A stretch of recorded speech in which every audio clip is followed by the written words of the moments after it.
आज आपण बनवून घेऊ तुरीच्या सोल्याची आमटी. अशी झणझणीत अशी आमटी बनवून घेऊ हिरव्या मिरच्याची. चला तर मग आपण ह्याला भाजून घेऊया. आधी तुरीच्या शेंगा सोलून घेतल्या आता छान, त्याचे सोले बाहेर काढले. तर हे बघा तव्यावर छान टाकलेला आहे भाजायला.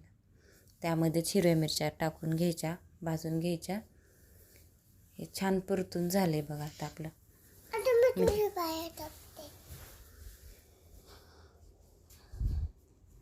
याला आपण काढून घेऊ. आता चांगलं भाजून घेतलेले आहे. त्याला मिक्सरला बारीक वाटण करून घ्यायचं. थंड झाल्यानंतर त्यामध्ये लसण, शेंगदाणे टाकून वाटून घ्यायचं मिक्सरला बारीक.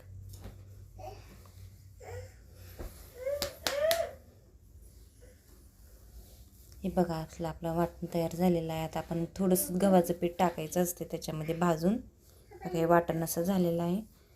थोडंसं गव्हाचं पीठ भाजून घेऊया आणि ते सगळं मिश्रण एकत्र करू.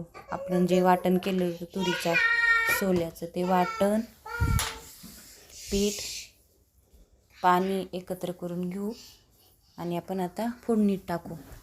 कढई गरम झाली आहे, आपण त्यामध्ये तेल टाकू.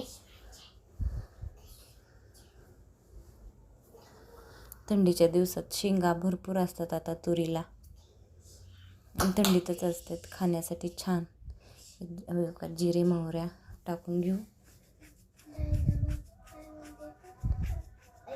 त्यामध्ये कट केलेलं लसण टाकायचं.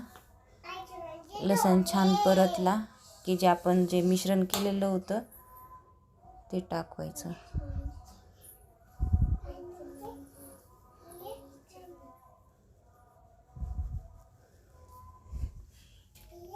आता ते मिश्रण टाकून घेऊ आपण. त्याच्यामध्ये थोडीशी हळद घालून चांगली फोडणी बसते. हेच बघा असं फोडणी टाकून घेतली. आता मीठ टाकू चवीप्रमाणे आणि ह्याला चांगली उकळी आणून घेऊ. म्हणजे जे आपलं गव्हाचं पीठ आहे ते शिजून निघतंय चांगलं.